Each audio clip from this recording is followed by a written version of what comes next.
In this week's Parshat Vayigash, the Torah describes how Yaakov came down to Egypt. It was a time of famine. He became aware that his son Joseph was in fact still alive, not just alive, but a leader of Egypt, the one who was really providing food for the entire region. And Yaakov travels down to Egypt. He's leaving the Holy Land. He's not going to come back there in his lifetime, although he will be buried there.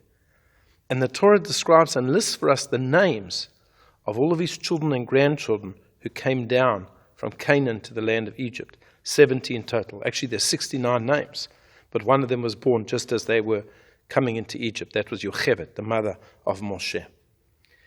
And the Midrash, the sages, place a great deal of importance on these names.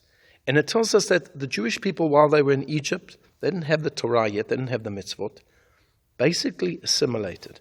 They didn't intermarry, but they basically assimilated. They were not much different to the Egyptians. But there were a number of things that they kept, and one of these was their names. Yehuda came down to Egypt, and Yehuda left Egypt. They did not take on Egyptian names.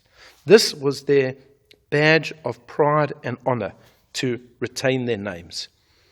And I always find, as a mohel, names is a fascinating topic.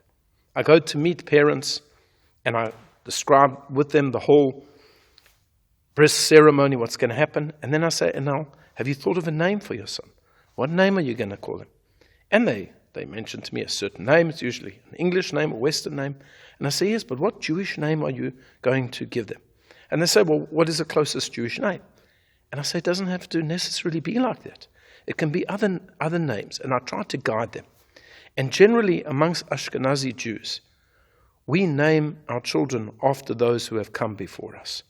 So in that way, we can create for them an eternal memorial. In the Haftarah that we read on the afternoon of fast days, the prophet Yeshayahu is speaking, and he says, he's addressing the Srisim. He's speaking to people who are never going to have children, people who are infertile. And he says to them, maybe you're worried that you're not going to have a child to continue your legacy. But you know what? Continue to be a religious person.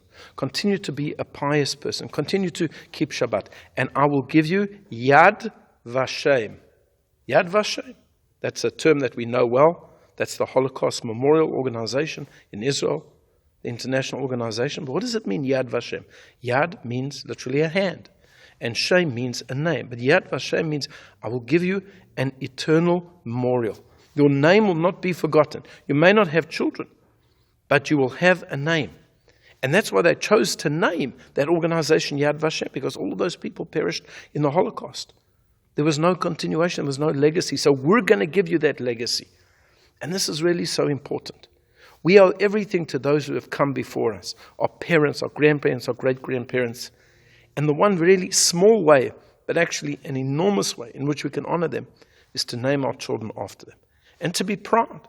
There was a time when Jews felt a little bit embarrassed. We didn't like our ethnic names, but we live in a different world today. We live in a global world. And Chinese give their children Chinese names. And the Muslims give their children Islamic Arabic names. Let's use Jewish names. Let's be proud of our Jewish names. It was Yehuda who came down to Egypt, and it was a Yehuda who went back to Israel. I wish you all a Shabbat Shalom.